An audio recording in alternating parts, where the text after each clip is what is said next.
May nabisa na namang mga palutang-lutang na droga. Nakita sa dagat sa Bataan ng mahigit 1 bilyong pisong umano'y shabu sa mga pakete ng tsaa at frozen durian. Ang report mula kay June Veneracion.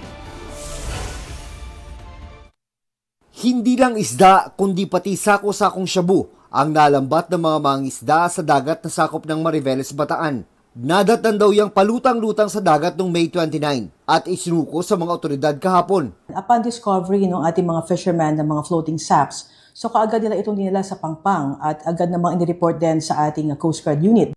Nang buksan ang mga sako, tumambad ang daan-daang vacuum-sealed packs na naglalaman ng mahigit 200 kilong shabu.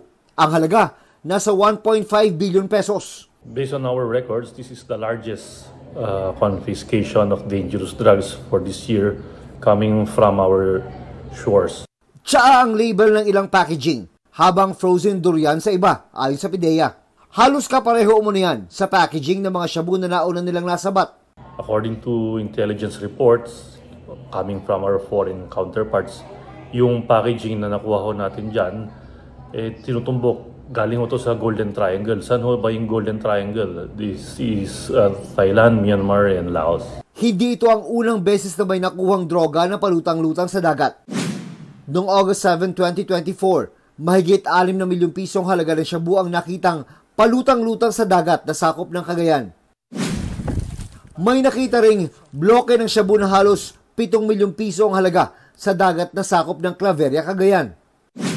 Noong June 2024, bloke-blokeng shabu na may halagang mahigit 167 milyon pesos ang nakita sa dagat ng San Juan, Ilocos Norte. Hinala ng mga otoridad, itinapon ng mga droga mula sa mga barko. Iniimbestigahan na yan ng PIDEA. One of the possibilities is sinuhulog ho nila sa dagat. Pipikapin na lang ho yan ng mga contacts na sa Philippines. Patuloy ho yung ating investigation natin. Where did these dangerous drugs come from and paano ho yan naipuslit sa ating bansa? June Veneracion, nagbabalita para sa GMA Integrated News. Huwag magpahuli sa mga balitang dapat niyong malaman.